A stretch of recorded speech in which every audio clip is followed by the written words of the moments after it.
বিয়োগ গুণ অনেক কিছু করছো, কিন্তু সবসময় রেজাল্ট হিসেবে কি পাইছো? একটা ম্যাট্রিক্সই পাইছো, কোনো সংখ্যা পাও নাই, তাই না?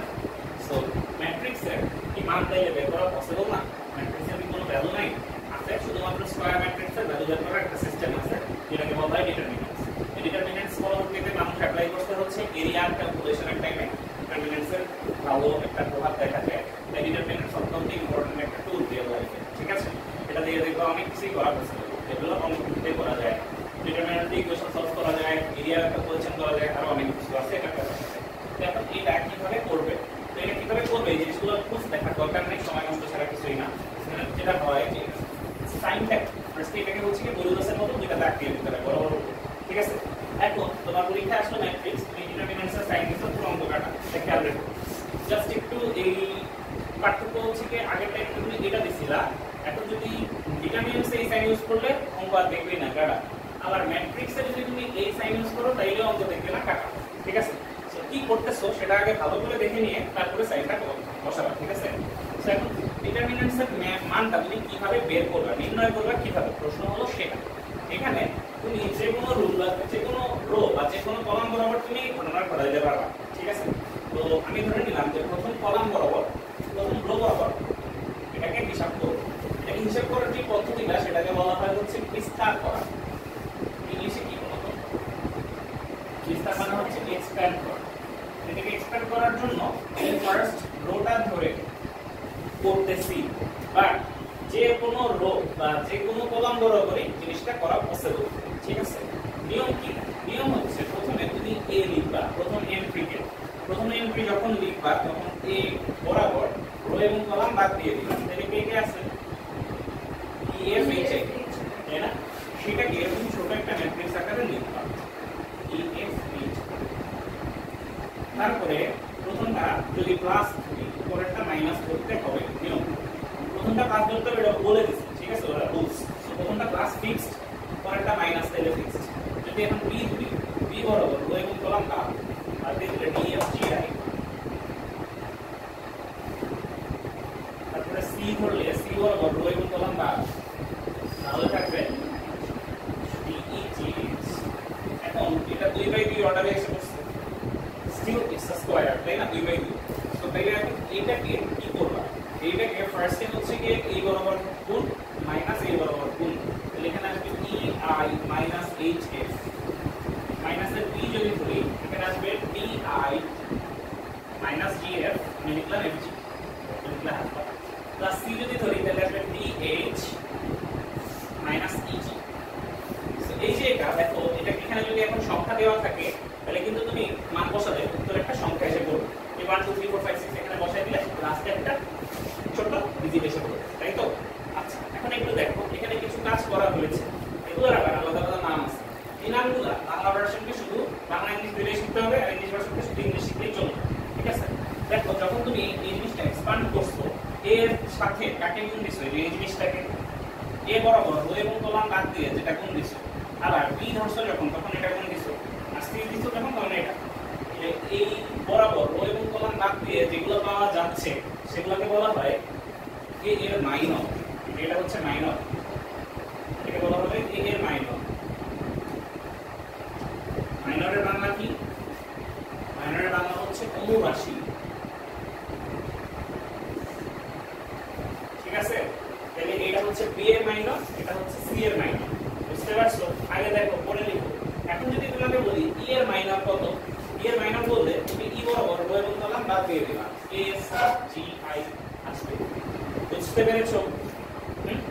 যদি বলি এফ এর মাইনর কত, তাহলে এ বরাবর রো এবং কলাম বাদ দিয়ে দিব, এ বি জি এইচ আসবে, বুঝতে পারছো? আই এর মাইনর কত, তাহলে এটা বাদ এ বি ডি ই, তারপর গুণ করে যা আসবে সেটা একটা সংখ্যা আকারে আসবে, মাইনর একটা সংখ্যা, ঠিক আছে? তাহলে আমরা মাইনর কি বলতে পারি? মাইনর হচ্ছে এন্ট্রি যেটা থাকবে, যে এন্ট্রিটার মাইনর বের করতে বললে সেটা বরাবর রো এবং কলাম বাদ দিয়ে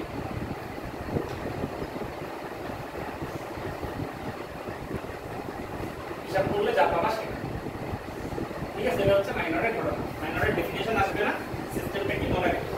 তারপরে দেখো মাইনর ছাড়া আরেকটা জিনিস আছে, এটা কি? তুমি এখানে প্রথমে প্লাস দিছো, পরে মাইনাস দিছো, তারপরে আবার প্লাস দিছো,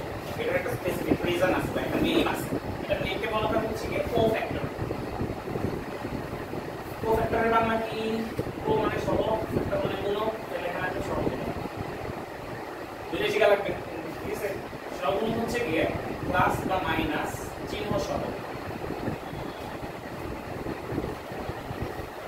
ওটা ছিল নাই। তো এখানে কোফ্যাক্টরের জন্য লুজ করে দিয়েছে সারাস নামের একজন লোক। সে কি বলে দিয়েছে? সে বলে দিয়েছে যে কোফ্যাক্টর এর ক্ষেত্রে কোফ্যাক্টরের সাইনের জন্য ডিটারমিনেন্টস এর প্রথমটাকে প্লাস করতে হবে, তারপরে মাইনাস প্লাস মাইনাস প্লাস এনে যেতে থাকবে, আবার নিচে কি হবে মাইনাস প্লাস মাইনাস প্লাস এনে যেতে থাকবে, তার নিচে কি হবে plus minus plus minus minus plus minus plus. তো এইভাবে আর কি যেতে থাকবে। হ্যাঁ, যত ভাই যতই থাকুক না কেন অর্ডারটা এইভাবে সাজাবে, মানে একটা ক্লাসের চারপাশে সবাই মাইনাস থাকবে। একটা ক্লাস যদি ধরি এটার চারপাশে সবাই মাইনাস থাকবে, আবার একটা মাইনাস যদি ধরি এটার চারপাশে সবাই প্লাস থাকবে। এইভাবে আর কি ওই জিনিসটা বানায় গেছে। তো এখন এইটাকে অনেকে অনেক কিছু দিয়ে এক্সপ্লেইন করে, যেমন এটার মান কত হবে, সেটা হচ্ছে -1 to the power i plus j, এইভাবে অনেকে বলে। এগুলা আননেসেসারি, তোমার সিলেবাসে 3/3 এর বেশি থাকবে না, ঠিক আছে? সো এত কঠিন জিনিস শেখার দরকার নেই। -1 to the power i plus j, এটা দিয়ে হচ্ছে কি তোমার যে ইনফিনিটি আছে সেটা সাইনটা বের করা পসিবল, ঠিক আছে? যেমন ধরো একটা 8/8 ম্যাট্রিক্সের 7 নাম্বার রো 6 নাম্বার কলাম, এটার এটা কত হবে, সাইনটা কত হবে, প্লাস না মাইনাস? তাহলে -1 টু দি পাওয়ার 7 প্লাস 6 করে দিই, বুঝছো? এটা আগে ওরা বের করে রাখছে, এটা আননেসেসারি, এই জিনিস শেখার প্রয়োজন নেই। তো আমরা দেখি যে প্রথমটা প্লাস, পরেরটা মাইনাস, তারপরেরটা প্লাস। যদি এইটা বরাবর ধরতাম তাহলে এটা মাইনাস প্লাস মাইনাস, এটা বরাবর ধরলে প্লাস মাইনাস প্লাস, এনে থাকা। তো জিনিসটা এইভাবে আর কি বলা হয়েছে। এখন দেখো যে কোফ্যাক্টর যদি বলি তোমাকে a এর কোফ্যাক্টর কত, a এর কোফ্যাক্টর বললে তোমার উত্তর আসবে প্লাস bfhi। যদি b এর কোফ্যাক্টর বলি তাহলে কত, সেটা হবে মাইনাস এর bfgi। যদি বলি c এর কোফ্যাক্টর কত, তাহলে আসবে প্লাস begh, মানে চিহ্ন সহ মাইনর দুইটাকে একসাথে করে যে ঘটনাটা সেটাকে বলা হবে ওই এন্ট্রির জন্য কোফ্যাক্টর। যেমন যদি এখন তোমাকে বলি যে d এর কোফ্যাক্টর কত, d এর সাইন কি নেগেটিভ, বুঝছো? তাহলে এটা আসবে মাইনাস এর bch, বুঝছো? যদি বলি f এর কোফ্যাক্টর কত, এটা আসবে মাইনাস এর abgh, বুঝতে পারছো? হ্যাঁ, বুঝছো? Singular matrix. সো চ্যাপ্টারের নাম নির্ণয় হলো, এখানে কয়েকটা ম্যাট্রিক্সের কাজ আছে। ম্যাট্রিক্সের কাজ এখানে এসে পড়ছে, কারণ ম্যাট্রিক্স থেকেই নির্ণয় হয় সূত্র না হয়। তো এটার ডেফিনিশন কি বলবা, যে ম্যাট্রিক্সের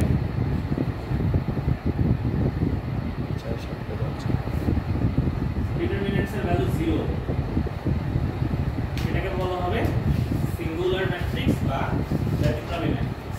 আর তাহলে যেটা 0 না, সেটাকে কি বলা হবে, প্লুরাল ম্যাট্রিক্স। না না, এটাকে বলা হয় নন সিঙ্গুলার ম্যাট্রিক্স, বাংলায় সাধারণ ম্যাট্রিক্স, অব্যতিক্রমী ম্যাট্রিক্স, ঠিক আছে? নন সিঙ্গুলার, সিঙ্গুলার, ব্যতিক্রমী, অব্যতিক্রমী। তো এটা থেকে কি রকম প্রশ্ন আসে? এমনি আমরা একটা দেখেছি উত্তর উল্টাটা আসতে পারে। ধরো এরকম একটা দিলাম e2 b7, এটা একটা ম্যাট্রিক্স, এই যে এই সাইন খেয়াল করে, এটা কিন্তু ম্যাট্রিক্স। বলো যে এটা যদি ব্যতিক্রমী হয় তাহলে p এর মান কত, প্রশ্ন হলো এটা যদি ব্যতিক্রমী হয় তাহলে p এর মান কত। তাহলে যদি ব্যতিক্রমী হয় সেটি এসে কি হবে, এটা নির্ণায়কের মান বা ডিটারমিনেন্টসের ভ্যালু কত হবে, 0 হবে।